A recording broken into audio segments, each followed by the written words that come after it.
Hello, beautiful one. Welcome to Art and Soul Insider, and my name is Barbara Lynn Burns. Welcome. I welcome you if you've been here before, and welcome if you're new here. Today we are going to have a mixture of art and wellness like we usually do, and we're going to start with a featured supply that I kind of touched upon last week, but this week I'm gonna play with it a little bit more in the featured supply section, and you'll get to see how it works and how beautiful it is. Yes. And then the next thing we're going to do is we're going to have a guided meditation, a short but sweet guided meditation that will help you. That it's one of those ones that you can carry with you and you can use anytime. Okay, and then the third thing we're going to do is our art project, and we're going to be using watercolors. But if you don't have watercolors, you can use tempera paint, you could use your acrylics, you could use your inks, whatever you want to use. Okay, so don't not join me because you don't have the supplies. You can always join me. You just might have to alter it a bit. So, and then with that, then we're going to end with a guided meditation. Not guided meditation, what do I say? We're going to end with an oracle reading, one card oracle. And what that does is that kind of sets us off on a nice tone to kind of end this time together and just go on to our rest of our week. So, if that interests you, please like and subscribe because that's going to really help get this channel out to people so that they can see it and so that also they can enjoy it, which is my true aim. It's the art teacher in me, over 25 years teaching in the public school system. I just want to share. Please do that. And yeah, let's get going. Okay, so here we are for our lovely featured supply. So our featured supply is going to be something I introduced to you last week. It was with the Kuretake graphite colors, watercolors, and I used it in this with them. So no further ado, or whatever they say. This is the Kuretake Starry colors. So I'm just going to move my book so you can see. We'll get back to the book because I'm going to show you how these actually work. Look at those colors. Oh, I don't know what it does, but it does something for me. I just love the color of gold or gold leaf in a work. I don't know. It's maybe the crow in me. It sees something shiny and it likes it. So I just think these are beautiful. So you have a variety of different types of gold. Some gold that are a little bit more orangey, okay? Some that are much lighter. And then this is a pearlized one. What I like about this set by Kuretake is, of course, they have them numbered here, number 904, so you know which one. But you can go to the back and you can look at it, and it says 904 Champagne Gold. So it makes it very easy for you to go and purchase this again. Say this is your favorite color, right? And you want to use it again and again and again and make sure you have enough. Well, you can always order it through that. So that's what I think is really cool about that. But just to let you know, Kuretake's not the only people that sell these. I must have, in one of those things, bought this when I didn't know I had this, which looks very, very similar. Like, let's just switch it around, like, kind of like that. 246, 246, yep. So, they look very similar in the colors. Like, look at these. Look at those. This is the lightest one, right? So these two colors are different. And then you've got your pearlized and your lighter gold here. So, but this is called FineTec, and it's from Germany. And they say that this is good for calligraphy. I have never used it for calligraphy, but I can see it working with that. I personally paint with these, okay? I add details to work with these paints. So again, really good paints, both of them. So I'm going to show you the beauty of them. So let's find a back page. There we go. This is my journal, and most of you have seen this before, but this is just where I share samples with you. I actually use excess paint, right? Use it up instead of throwing it away. I just kind of create little things, abstracts and stuff like that. I test out materials, that type of thing. And I use it here with you guys. So, what I like about this set, compared to regular watercolors in pans, these are semi-moist. And what semi-moist means is you don't need a whole lot of water to activate them. You can get going on them right away with very little water. I like this in the fact that I'm going to use the more orangey one so you can see. I can use very little water. Okay, oops, I might need more. And again, it's coming through already, right? Now, what I like about this and what I have done is a popular technique in watercolor, and it's called glazing. So what you do is you lay a color down like that, you let it dry, and then you put more color on top, and it'll go deeper. The color will intensify, which I will show you instead of leaving it to your imagination.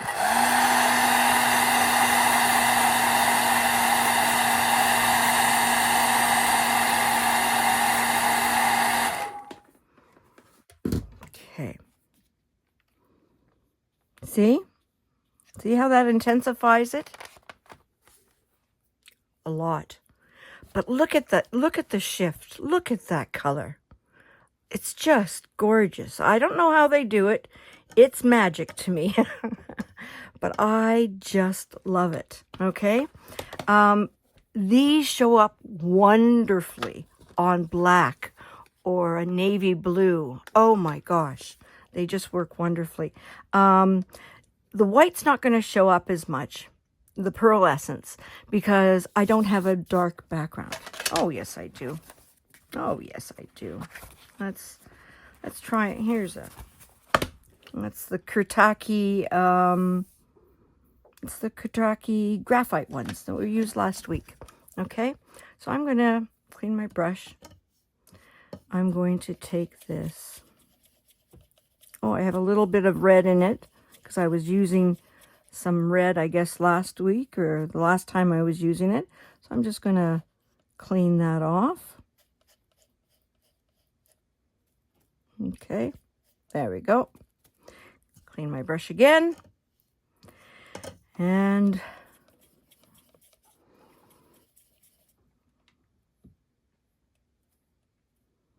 so you can transform a color by just doing a glazing layer of this on top. So I filled that up a little bit more. I'm going to get the blow dryer. Can you see? You still see the color underneath, but at a certain angle, it starts to shift and it starts to show some lightness of color. Isn't that cool? Another option that you can do that instead of glazing, it takes a little bit more time. And in order to get the precise color, it's kind of tricky too. But you can combine this on a palette. So you can combine this color with this color on your palette. So then it's just a pure color. Okay? So you can do it that way as well. But I just love these. And anytime I get to use these, or gold leafing, and I'll show you gold leafing in some coming weeks. But I just think it's amazing, just amazing. Yeah, this is a lighter one, so you're not going to see the full impact. until it's dry, and maybe a second layer. But yeah, it's just wonderful. Oh, love it. So again, this is Kuretake Starry Colors, and this is FineTec from Germany. Both exceptional and wonderful gold and pearlescence to play with.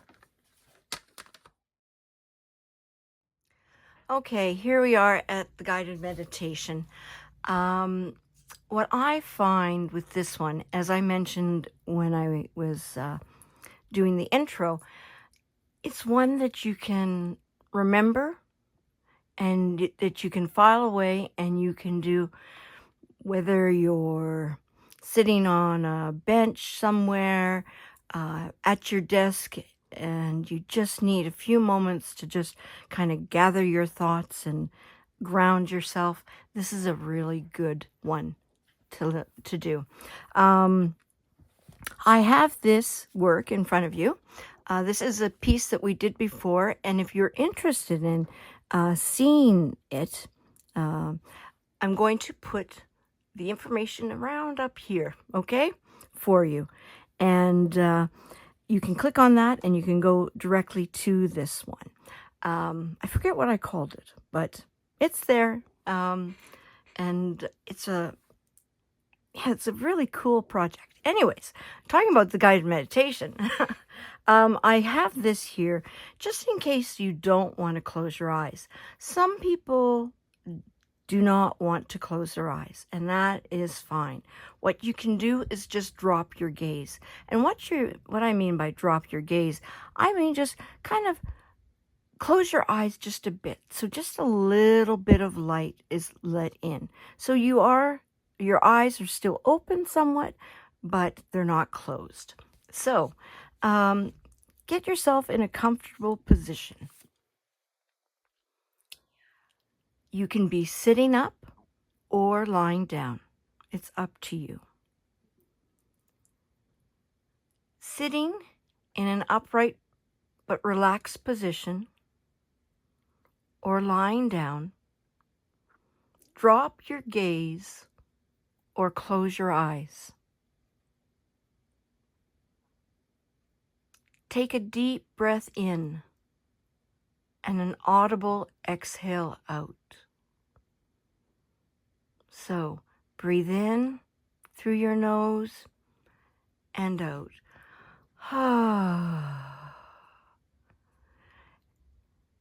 Take a deep breath in and with an audible exhale out. Breathing in and breathing out. Sitting quietly, free floating. Invite your body to relax.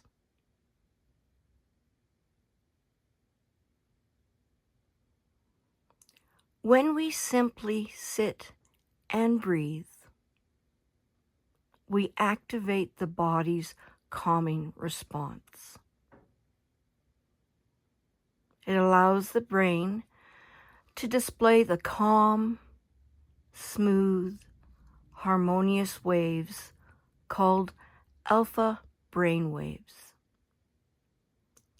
Like the waves of the ocean coming into the shore and rolling back out. Coming in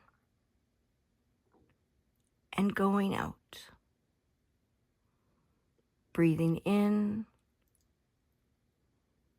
and breathing out.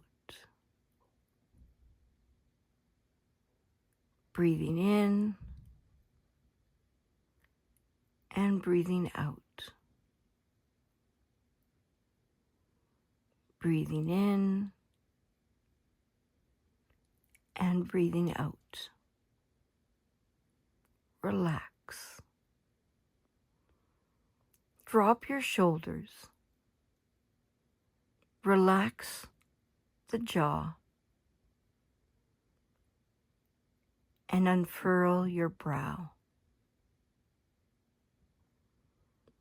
Allow your mind to float freely until it settles down. Let thoughts come and go as they please.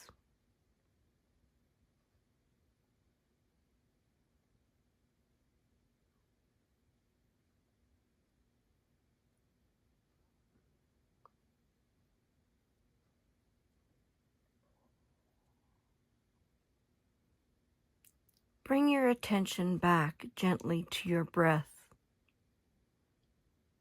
Don't exert yourself by trying to block thoughts. Just remain passive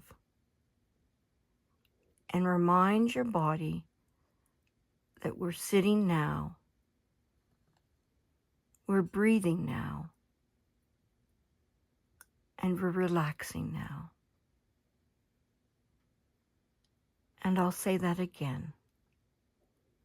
Remind your body that we're sitting now, we're breathing now, and we're relaxing now. Sit quietly. Stay with your breath.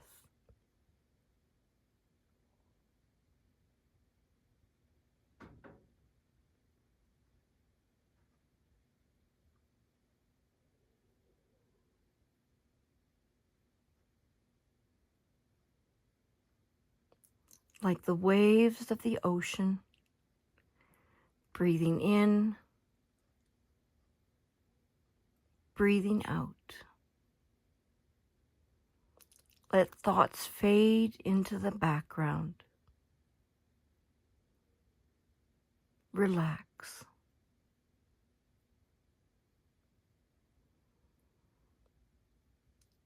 Be still.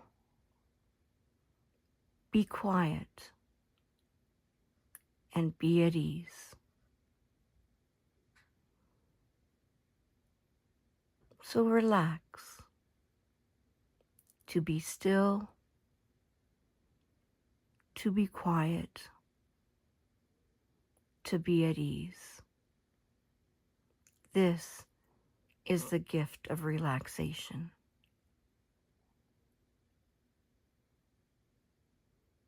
And when you're ready, open your eyes and stretch your body.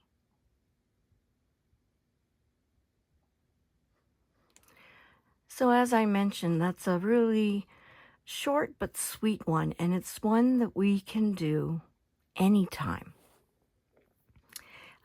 I love the fact, and I think we need to tell ourselves and our brains this, invite your body to relax.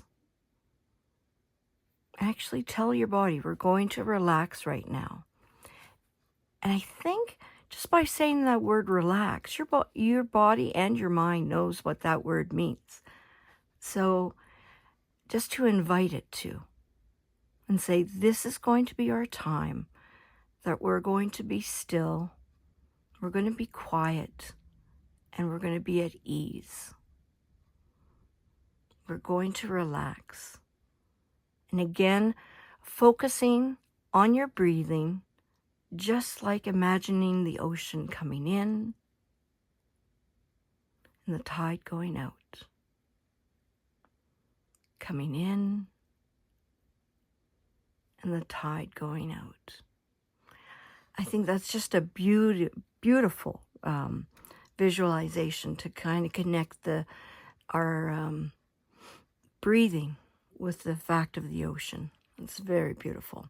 So, and again, the next thing you do is you remind your body to relax. So dropping your shoulders, relaxing your jaw,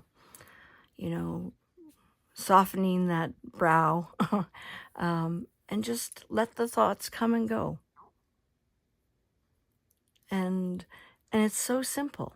So, whenever you find yourself in a situation where you can't spend, you can't go and do a guided visualization or meditation with me on here on YouTube, and you can't go to the timestamped time, You don't have time for that. You do have time just reminding yourself, okay, I'm going to sit and breathe. And that's all you're going to be doing. And just remind yourself that you're going to relax and allow those thoughts to come and go. Try not to hold any thought. Just let it go. And just be very passive. And remind your body that you're sitting now, you're breathing now, and you're relaxing now. And what a beautiful gift to give yourself. So, yeah, I hope you liked that one. I know I sure did. Okay, here we are at the project. So, I have my book. After I centered it and everything, I'm going to open it up and move it. It's just a mixed media book, okay? It is on vellum paper. Well, not vellum paper, sorry. It's a vellum surface. It is smooth, okay? It doesn't have any texture on it, but it is mixed media, and that's the key. So I'm able to paint, I'm able to draw, you know, and I'm able to collage things on it, you know, all sorts of things. Its weight, and this is important when you're looking at your paper, it's 117 pounds or 190 grams per meter squared. I like anything like 110 pounds above. There is 90 pound. That's good. And if you have, that's all you have, that's fine. But I do like the heavier stuff because, well, you can be a little, not rougher with it, but you know, it can take a little bit more. So that's the only reason why. So if you have just watercolor paper, that's great. Just take your paper and you'll have to tape it down. I'm going to be taping this, not because it needs to remain flat, but I'm taping it down to get a nice border around it.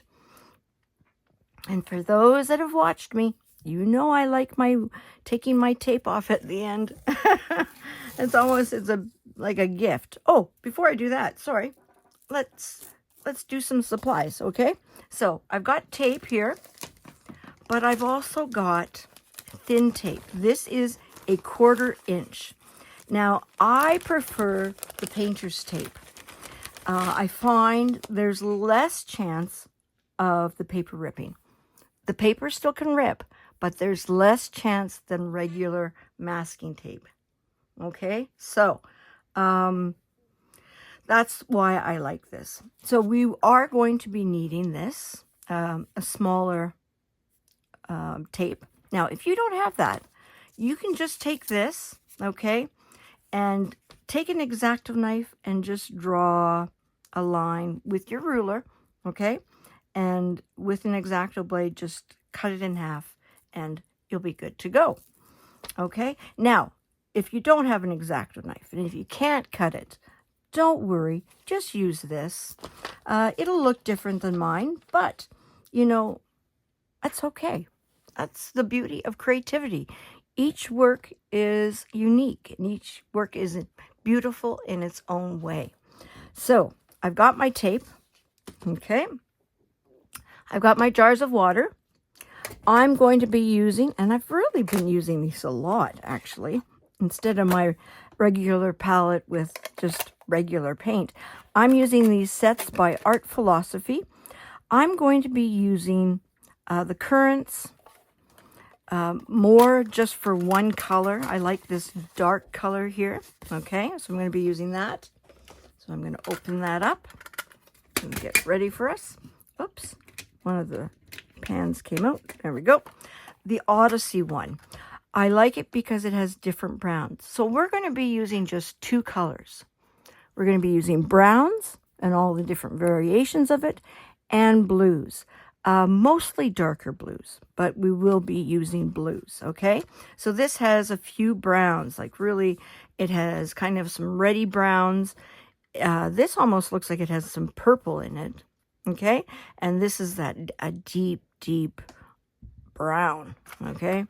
So I'll be using that as well, okay? So that.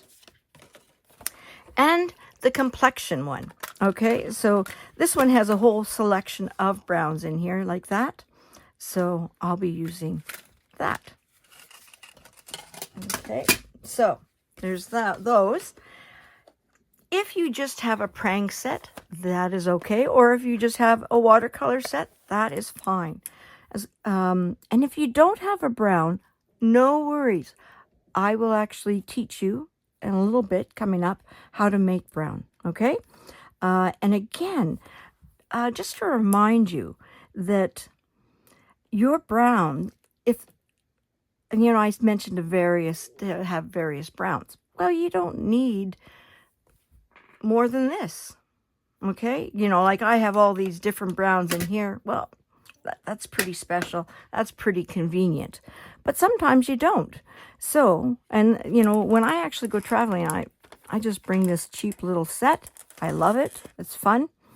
But I don't have a variety of colors. I have some colors, but I don't have variety. Usually, you know, this is considered a set, right? There. These are some extra colors. But anyways, I'm digressing. Brown. I can make different browns by adding different colors to it. So remember I was mentioning over here that some of these were more reddy browns, right? And this one looked kind of like a purpley brown. Well, that's exactly what you can do with your browns in your regular set, right? So you can take your brown, put it on the palette here, mix a little blue in it. Or you could mix a little red in it. Or you can mix a little purple in it. Or just even a touch. Now, just a touch of black, because black is so powerful. But you can change the color. Isn't that great? You have much more than this brown. You have a ton of browns in here because of what you can combine it with. Okay? Also, with the blues, this isn't your only blue. You have tons of blues in here. And the fact that you can take this blue and add a little green to it. You could take this blue and add a little yellow to it. You could take this blue and add a little purple in it.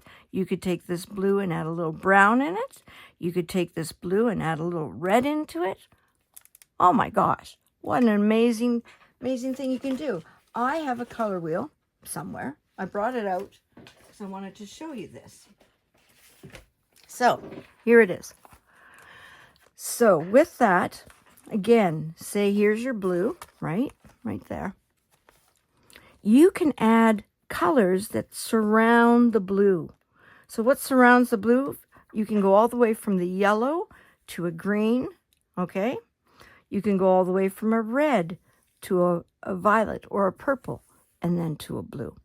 You do not want to add an orange to your brown or blue, because if you do, there's a wonderful thing that happens. But if you're just trying to change the blue, you can add a little bit of this and it does change it really nice, but you don't want to add too much of orange, because if you add too much of orange with your blue, you're going to get brown.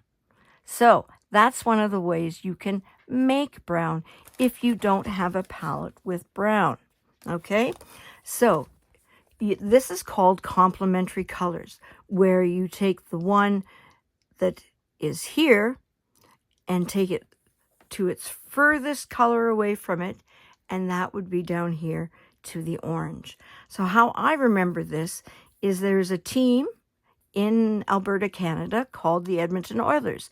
Their uniforms are blue and orange. Okay? Another way to make brown is combining red and green. So think of Christmas time. That's how you can make brown, red and green. Another option is you have a yellow. You add the yellow to the purple, and that's how you create brown. I remember this. Think of Easter. You know, the yellow little chick with the purple bow tie on. These are very Easter colors. You know, these are very Christmas colors, the red and green. And these are very Edmonton Oiler colors, the blue and the orange. So that is how you make brown if you don't have it. So you can, again, have a variety of browns. It's just a matter of what you add to it, right? You can make your brown to begin with, but then you could add maybe a little bit of more of a purple to it, or a green, or orange, or a red. You see where I'm going with that? Yeah. I mean, it's just wonderful. It's just wonderful. So again, you can even choose to change the blue just a bit. You can even add its complementary color to it, which is orange, just a bit, and you'll get some amazing blues with that. Really, I just love some of the blues I get by mixing those two together. So there you go. That's how you can make brown, and that's how you can change your colors so you get a variety of that color, which I think is so neat. So this is a long intro for the supplies you need. So here's your, you can use your supplies, your watercolors. If you don't have watercolors, no problem. You can use your acrylics. You can use your tempera, acrylics, tempera, and inks, so gouache. You get the hang of it. Also, what I'm going to be needing is some mark making things. I'm going to be adding texture to this piece of artwork. So I have these old sponges that I've cut up, and these are kind of roughly the same size, but I do have different sizes and, thicknesses and stuff like that. But this is what I use, okay? This is a little cardboard, okay? It's got some texture. Sometimes watercolor is a little too wet to use with a paper product like this, but we're going to try, okay? Sometimes it works, sometimes it doesn't. And I love air bubble wrap, okay? Not only to pop it, but for adding texture, okay? So this is something really good as well. And I have an old toothbrush, okay? Don't use it again on your teeth, but you can use it again for adding splatters. Really fine splatters. We'll be doing that. So we'll be creating lots of textures on this work. Yeah, and then I have also my water in order to spray these palettes, because these are just pans. They're not semi-moist. They take a fair bit of water to get them activated. So I have that spray bottle. So there we go. Oh my goodness. That was a long introduction of the supplies because I got a little waylaid and excited about how to make brown and change your colors. But isn't that amazing? I just love it. And I'm going to just move this down so I can do it a little bit better. There's a perforated edge here. So I'm just going to try and get it to that point. But I'm just amazed at the variety. And it's just a matter of playing and trying things out. And that's what I hope this time is for you, that you get to play. I know you want your work to look good at the end, but I'm actually going to create some videos where we are not concerned about how it looks at the end. We're not going to be creating a pretty picture. It's all going to be about creativity and letting yourself make mistakes. I feel, and I am guilty of this as well, you don't want to make mistakes. You think, I paid money for the supplies and I don't want to waste them. I grew up with a mother who grew up in the Depression, so I'm very well aware of the cost of things and that type of thing. But I don't want that to hold me back. One thing about art, and especially if you're using it to relax yourself and to find joy in, it's not good if you're thinking of money. You know what I mean? Like of the cost of things. Yes, things are pricey. That's just life right now, it seems. But I just try and think of the joy that the thing brings me and that I'm playing. And just remind yourself of how you were with a child, or you see a child playing. You don't say, "Oh no, don't waste that." You're encouraging them to play and to try things, and it's not just the end result of making a pretty picture, right? So I have this taped. I need a drink. Talking so much, I tell you.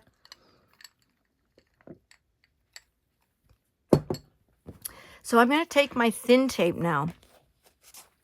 I'm going to divide this into 3. So I'm going to use 2 strips, and I'm going to divide this into 4. I'm going to be using 3 strips. Now, if this was an art piece that I was going to sell, I would measure this exactly, and get the exact point. This, I'm going to eyeball it. Now, you do whatever works best for you, but I don't want to add more stress to this, right? Okay. I'm not right above this work, so I'm having a hard time kind of seeing where I am, but I'm going to go like that. Oops, press it down. Okay. I'm going to take another one. Always go past. Make sure you always go past your edges. That way you're ensured that you're not going to come up short. Because if you come up short, it's kind of hard to, well, add a little bit of tape and get a perfect match with the line that you did. Okay, so there we go. Okay. We want to make sure this tape goes down nice and smooth, and it is creating a nice crisp edge. Sometimes though, the way it works out is there'll be some bleeding. That's what we're just going to have to try and not get, but it sometimes happens. And so we can be mad and upset about it, or we could just go, that's how it goes. Now, if this was someone's painting that I was doing, yeah, I'd have to work on it a bit. I'd maybe do another one. But this is just for play. Now, do I want it perfect? Well, that's a bad word. I'm trying to get away from the word perfect, because I don't believe there's anything perfect. I really don't. I think there's really, really, really, really, really good. But to say something's perfect, that's we're human. We make mistakes. That's part of our MO, method of operation, right? So we just do our best. That's all we can do.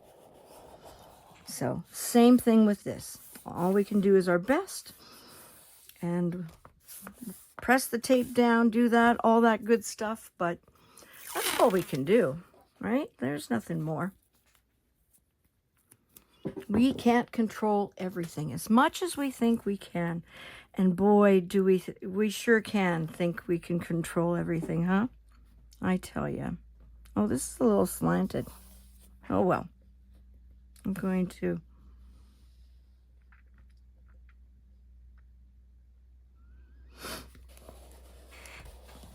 These are not exactly the same size.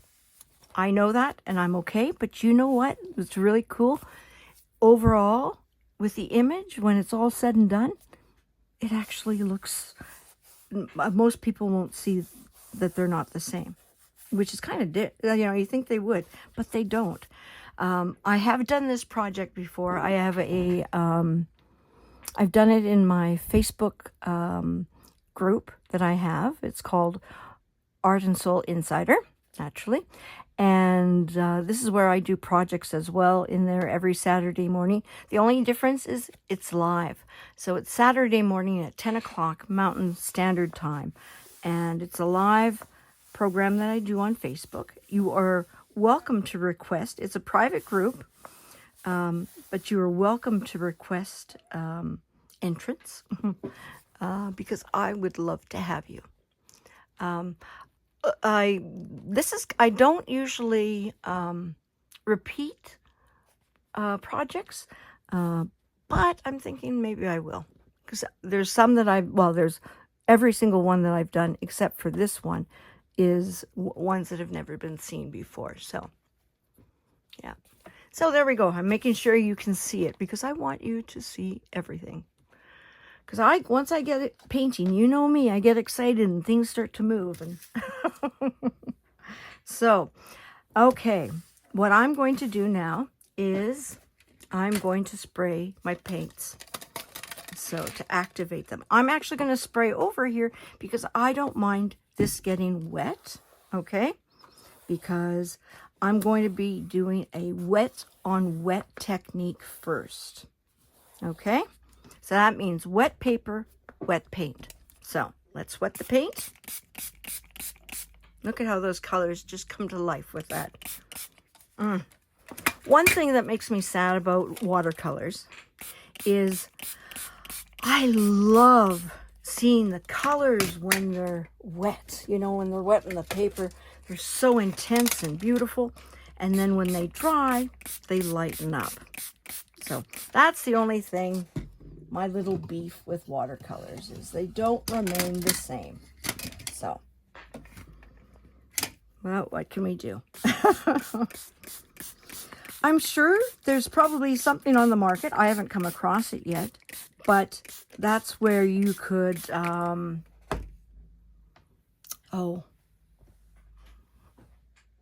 put a lacquer on it. Not a lacquer, because that's not the right word.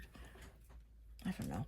So what we're going to do right now is we're going to place color down. Remember, I'm going to be using just browns and blues. I'm trying to do this intuitively, but then I stopped. Interesting. I put a little bit of red, that reddy brown in here. I meant to use the other brown, but that's okay. We're going to go get some darker areas, some lighter areas. You know, I'm going to bring some of this in here like that. See, so it's lighter. Going to do that same thing here. We're just going to let it do its thing. This is the kind of critical time where you're going to get the blue. Oh, that's not my deep blue. There's my deep blue. When you're going to get the possible water getting underneath your tape, because it's quite watery, right? Okay, we don't want it all the same, so I don't want it all blue in the inside, right? So let's just go and do some blue here. I'm going to do some blue here.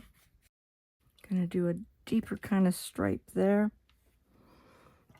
I'm going to let this blue kind of carry in there. I don't want the same here, so I'm going to add this brown. Okay, it's kind of, I really used the purpley brown first, and wasn't my intention. Oh, we've got lots of water here today. A little bit more than I wanted, but we'll make it work. Oh, let's do some of that brown. Let's bring some of this brown in here. There we go. So I'm going to dry my brush off a little bit. So how I do that is I actually go like this. I don't dry the whole brush. I just dry near the ferrule, okay? And what I'm going to do is then take the blue, and I'm going to, this is the blue, lighter blue, so I'm going to do that.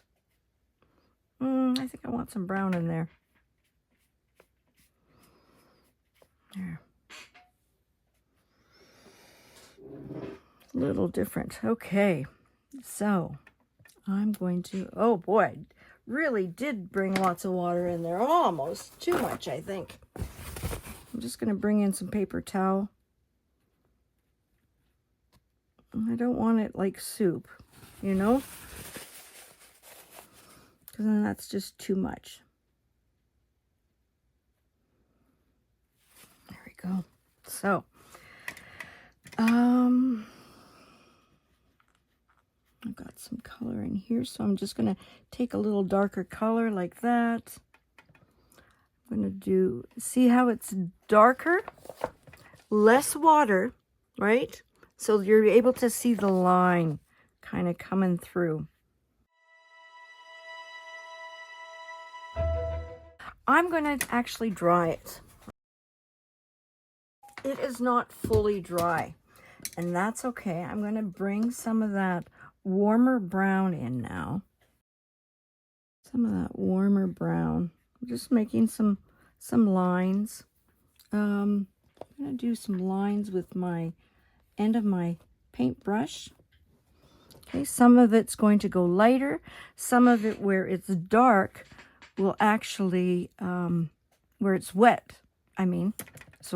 will actually hold that color. And it'll go deeper. See?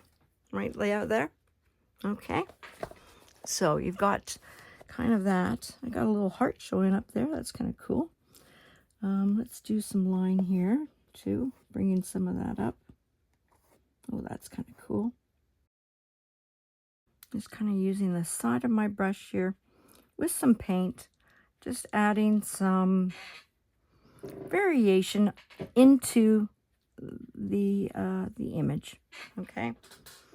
So, and it's going to be softer, right? I'm going to bring in some paint here with my sponge. I'm wanting some texture. So let's bring that blue and paint it over. We'll have to kind of work quick, right? Because we don't want this paint drying. There we go. Just to add some variation, right? I've got lots of line happening, you know, and I've got some dashes. Well, these dashes will work well with this sponging here because we've got some of these dots and stuff like that. This is blue in here. So let's make this a little deeper in here. Yeah, let's make that a little deeper. So I'm going to bring in some more paint just in here, making it deeper. And then I'm just going to spread it out, wet my brush a bit, and just ever so, just kind of soften those edges there, right? Like that. See, so it's deeper, but we've got some, it works intensifying the colors a little bit more, right? Let's add some sponge down here. Kind of not connecting it, but just in some ways, what I'm doing here, I just don't want it to end there. I want it to have a continuation into the next frame.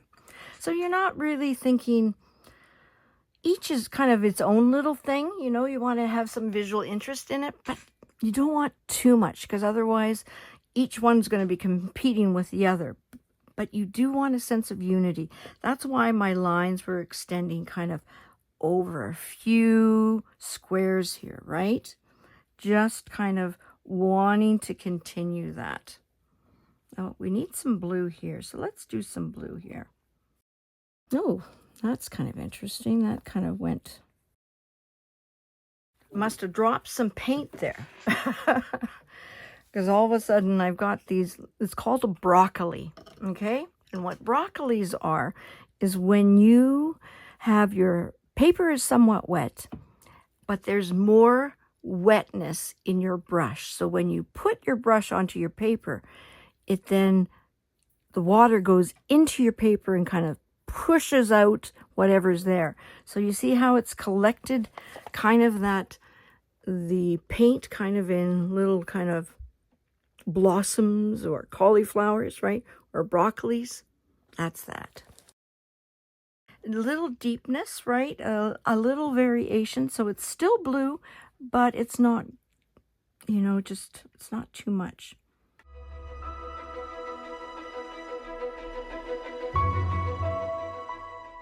There, I'm kind of joining that line with that. So it looks like it kind of belongs. Okay. Because this was just all of a sudden lines here. So I kind of did a line here, which kind of expanded itself. Okay. Oops. Made it too thick. That's okay. No one's going to be looking at it specifically.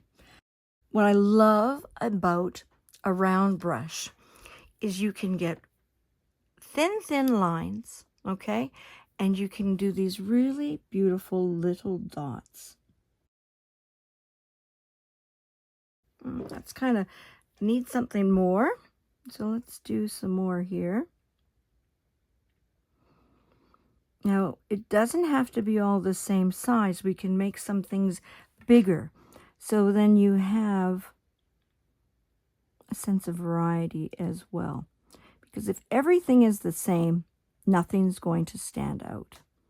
Not that we're asking this to stand out, but we're wanting something a little different. Because our eye will be traveling along and going, oh, that kind of looks different. And we'll stop at that section just to see what's unique there. Okay, I'm going to do some blue on top of these brown things. So the first thing you start off with in a watercolor is you do the, first of all, you do the washes first, laying down that color, okay? Because you want to lay down that color so then you kind of have kind of an idea of where you'd like to go for each section, right? So then from there, what you can do is then you start building things up. One thing you want to make sure you attain is you have some dark spots, but you have some really nice light stuff. I've got more light stuff. My blues are kind of the same. So I'm kind of not too thrilled about that. But I do have some variation in the brown. See, I've got some lighter areas, right? Right? But I've got some deeper areas as well. So what I can do is I can actually lift some watercolor. But I'm not wanting to lift right now. Okay, I'm going to just intensify this blue again. Kind of have the paint on the tip of my brush, but then my brush is still wet, so I'm allowing it to kind of expand out into this area. I'm going to intensify this area in here.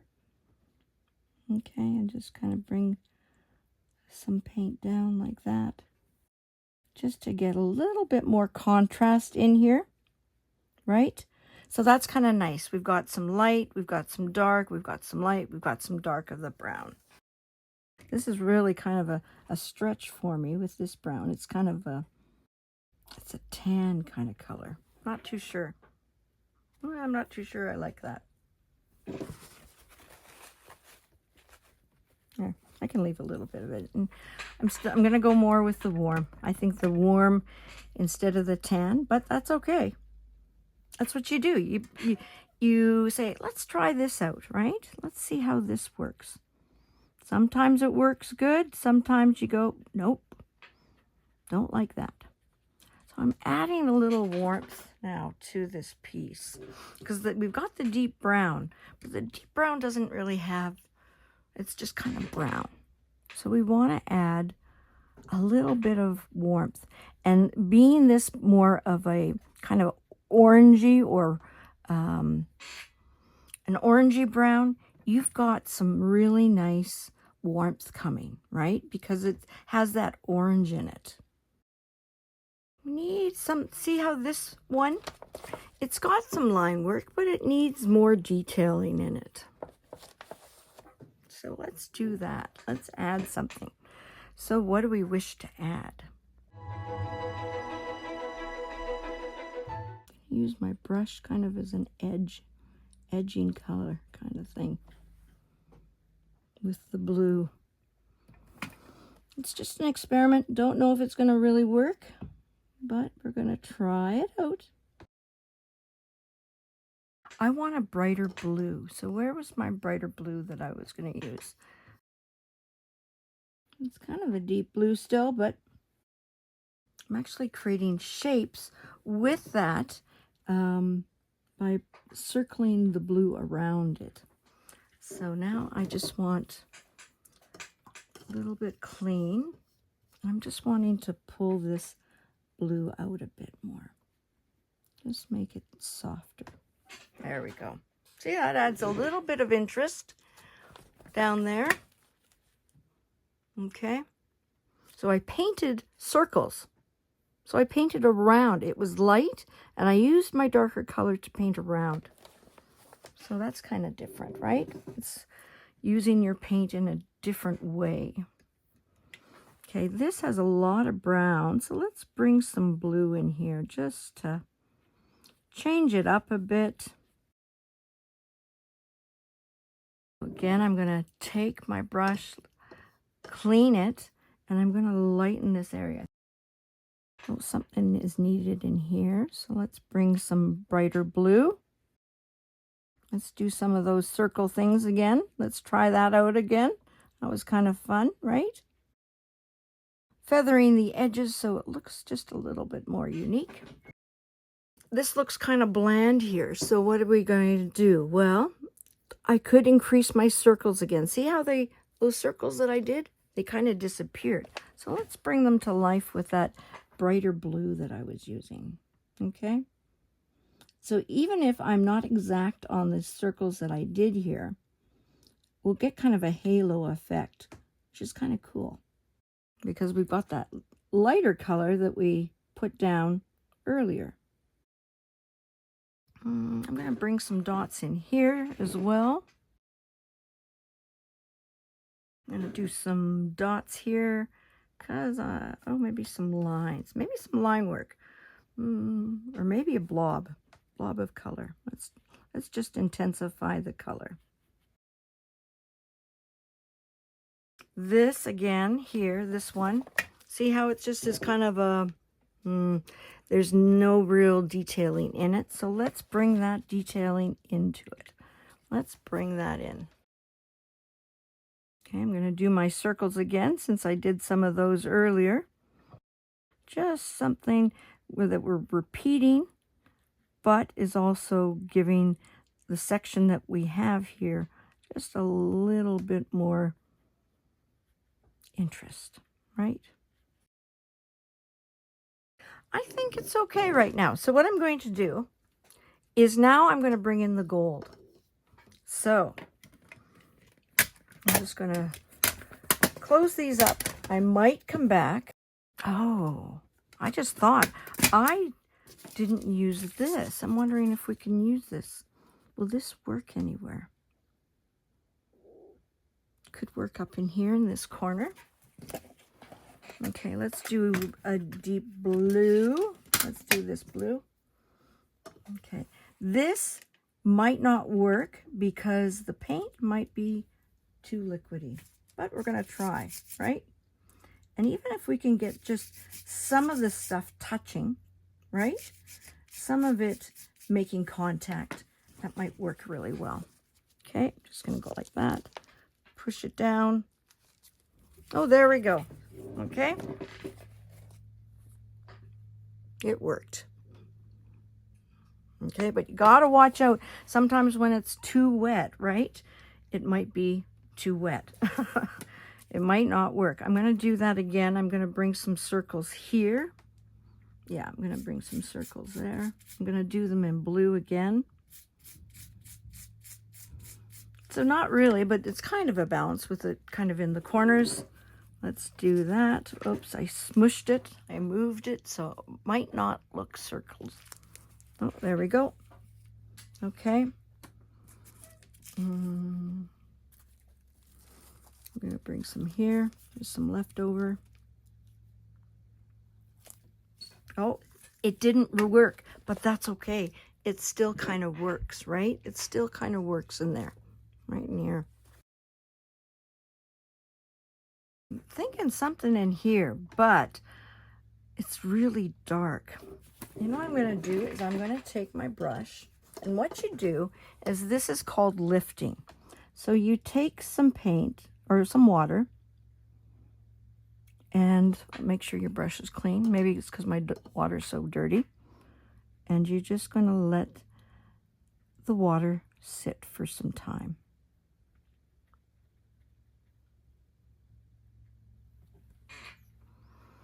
Okay. Then you take a paper towel and you press. And it lifts it. You see that? So you get some lightness in there. Right in here, here. Okay? So it adds a little bit of something in there. Yeah, I think I have enough in there. I think it's starting to look too busy almost, right? So I don't want that. So I'm going to take my Starry colors from Kuretake, okay? You know, I could very well use also the FineTec as well. I just grabbed this because it was closer. Or let's get the best color, right? There's one color in here that was different from the other set, and that it was this one, right? It was this one. You know, I kind of like it. I like that special color. So I'm going to add water. Make sure your brush is clean because you want to bring up that just the color. You don't want to bring any other color in. Now I want to make it kind of like thick soup. I don't want it really watery, because otherwise it won't work as well. So what we're going to do is splattering. There's two different types of splattering, where you can kind of hit it against your hand, right? Or you can kind of fling it, or actually there's three, or you can go like this and do it like that. I'm going to tap.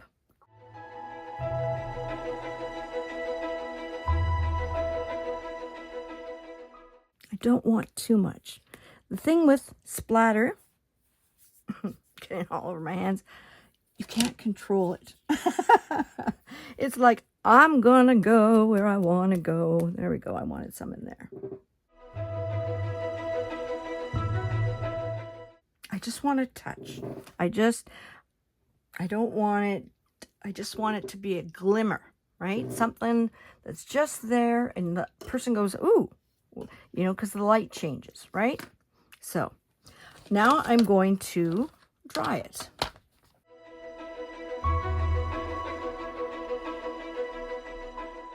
So do I want any area to intensify the gold? No, because what I could have done, an option would bring this in, and I could intensify a color, whether it be the brown or the blue or the gold. And I could intensify it by continually spraying in that one section. And what would happen is all the dots would then become kind of blobs that would then become kind of a color. Yeah, it works really well. It's a very neat technique. But I think I'm okay. So now we take this off and we see the unveiling. Now, when you're taking your tape off, be careful, right? Because the paper might still be moist. So it'll want to rip, right? It really works well because you have the white border surrounding it, because you have the white lines inside your actual piece, so it exemplifies it a bit. Well, it just adds, because again, it's a color that has been repeated in your work, as such, even though it was just a border, okay? Because you've got white on the edging and you've got white inside via the grid that you created. It's holding back there. Gotta be careful. So pretty. I find sometimes you get colors showing through because of where the tape and the tape have met. There's a little pocket, right? And so you get sometimes these little lines. Also be careful when you're removing the tape because the paint might still be wet on your tape, right? So, because, you know, you're focusing on your painting when you're drawing this, right? So sometimes we forget the tape. So just be careful. The tape might be wet with paint. There we go. Oh my goodness. Very cool, right? Now what's beautiful about abstracts is you can figure out where or how you want to display it. Do you want to display it this way? Do you want to display it this way? Right? Do you want to display it this way? This way? See what I'm... There's options. So you pick your best way, and then you sign your name bottom right-hand corner. So I like this work. I think, again, the gold is a nice touch. See how it kind of plays and dances? It's not a main feature, but it does act like a, well, it catches your eye, right? Because it's something different. There's some contrast because it's metallic versus the very flatter looking watercolor paints. One thing that I'm not too sure about in this work is this kind of area here. I don't know. It's kind of here, here, here. You know, it's almost like I like to divide things more into thirds or fourth or fifths or sevenths with the odd numbers. I just kind of did 1, 2, 3, 4. Yeah, so you know, this would have been nicer if this came maybe swooping down through all of here. That's one thing I would change. And again, like I said here, it kind of, it looks good, but there's something more is needed there. Not too sure what at this point. You have to come back with fresh eyes. Speaking of fresh eyes, that's what I really do recommend sometimes when you're working on a work. It's very important to take breaks from your work. And just by taking breaks, and then what you do is I often prop this up on my chair, and then when I come back into, you know, my studio, which is downstairs in the basement here, I then see it like with fresh eyes, because I've been looking at other things while upstairs or whatever. And then I'll go, oh, and then I'll see something that could be added, something I could work on and maybe altering it in some way. I mean, I highly recommend that technique because sometimes by having fresh eyes at your work, you really get to see something new. So I hope you enjoyed this. Again, this project, you know, you could do a series with it and you could use, you know, your browns, but you could do one of every color, right? You could bring in greens, you could bring in purples, you know, sky is the limit, right? And yeah, I like the grid aspect. I really do. I think that's very cool. I think it really makes the work stand out. So I hope you enjoyed it as well. So the next thing we're going to do is the Oracle card. Here we are with our Oracle reading. This is the Spiritual Awakening. Sorry. It's the 52 Universal Law Oracle cards. It's by Reverend Dr. Aaron Fall Haskell. Artwork is by Stephanie Wicker Campbell. I actually took a course, or numerous courses. It was like one big course with a whole bunch of different things inside, and by Reverend Dr. Aaron. And it was a very good course. It kind of combined business with the spiritual side of things, which that's kind of who I am. I consider myself a spiritual person. I'm not religious. I'm spiritual. So this really appealed to me. And the whole aspect that you're not called an entrepreneur, but you're called a soulpreneur. So that's kind of fun and interesting. So here's the cards. Naturally, it comes with a book. Okay. She talks about some of the universal laws, like what are the universal laws, how to manifest, so how to create things in your life using the laws, how to use this card and booklet. She actually has 1, 2, 3, 4, 5, 6 different card layouts that you can do. And then here is spiritual mind treatment, daily journal and actions. Really good stuff. And then with each card, there's a picture of the card, there's what the law is, there's kind of a summary, a little summary or affirmation of the law, and then the breakdown of what the card means.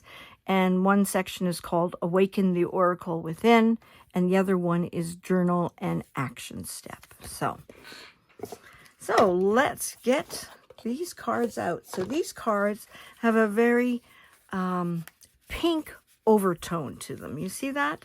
Yeah, very pink. You know, it has a very nice, soft, very spiritual. I mean, pink is a color of love. So I can see that the idea of using color theory to create her cards. They also have gold on the outside, and the regular card size. So here we go. So we are going to pick a card that's going to be for someone that's watching. Okay. It's also could be for the collective. And when I say the collective, I mean everyone. I do believe that there's always something we can learn from everything that we're presented. So you coming here right now at this time, having me do this one card reading, you know, is meant to be. It's one of those lovely happenstances in life, right? So with that happenstance, I also believe that whatever's presented, there might be a nugget of truth for you. So it might not be the whole reading, but it might be something that's kind of, you go, oh, that speaks to me. There we go. There's our card.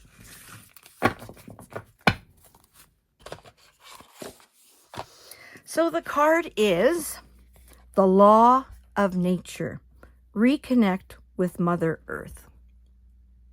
So here's an owl, which owls are very noted for their wiseness. It just looks like there's a sun. It's a ray of something coming behind. You can't really see. It's really soft. There's naturally trees. There's deer. Okay, so deer are a sign of gentleness. There's a woman kind of laying down with her arm stretched out, and on her finger is a little light. It's kind of igniting. And here's also a kind of a bed of flowers also. So the law of nature. One thing I noticed about this card, which kind of makes it a little hard to find the card, they're not in alphabetical order, so you have to really search for them. See, so it's the universal law of nature. So you have to go through each one and find where it is. There we go, page 77. Okay. Universal law of nature. Reconnect with Mother Earth. There is a divine source and intelligence inherent in all of life. It establishes and regulates the phenomenon of how elemental forms of matter relate. This law dictates the chemistry, biology, and science of the mechanics of this world. This natural design brings structure and standardization to create in a context of organization. At the core of who you are is nature itself. Awaken the oracle within. By drawing this card, your higher self desires for you to spend more time with Mother Nature. This note might indicate to take a daily hike, plan more time by the ocean, or work in a garden. It may even be telling you that it's time to move where there is more nature. The universe is guiding you home to divine source. Journal and action. Take some time today to do breath work and reset each cell of your body. Notice how you feel before and after you do breathing exercises. There you go. So reconnect with nature, and then it ends it with this lovely kind of reminder to do breathing.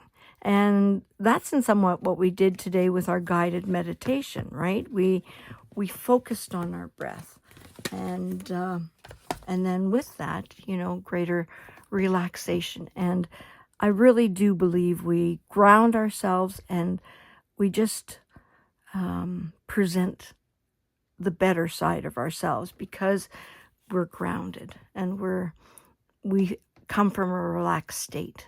So with that,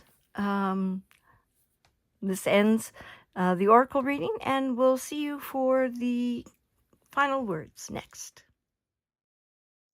Hello, beautiful soul. So thank you for joining me today. Kudos to you. Pat on the back for taking the time for you to reset and just to have time for yourself. I think we give so much to so many people. It's important that we take time for ourselves to find moments where we can catch our breath, right? Just to be still. And I'm so honored that you wanted to spend that time with me. And I'm so honored that I'm able to, well, be a friend along your path. So with that, I hope you enjoyed today's project. I know I did. And again, the reminder with the oracle card as well as our guided meditation, just a reminder to reconnect to our breath, to really find the moments to breathe. And it doesn't take that long. We can do this every day. So whether you do it by coming back and, going to one of my videos, finding this time-stamped area and going to a guided visualization or meditation and doing that, or for you just to sit, remind yourself to relax, get yourself grounded, and just breathe. Breathing in and breathing out. And just to let those thoughts come and go. It's quite simple, but it's quite hard, isn't it, sometimes? But that's the reason why it's so important to take the time. Not that it's hard. I didn't want to say that necessarily, but because it's necessary. Because we are so busy, and we're so busy in our hearts and our minds, that is a time where we can just pause and reconnect with ourselves. So thank you for reconnecting with yourself via what we did today. I hope it touched you. I hope it helped you. And I hope it brought you joy as well. So with that, I send you off with the greatest love, the most wonderful peace, and may you find incredible joy today and the rest of this week. So I'm sending you off with love. Have a wonderful day. Bye-bye.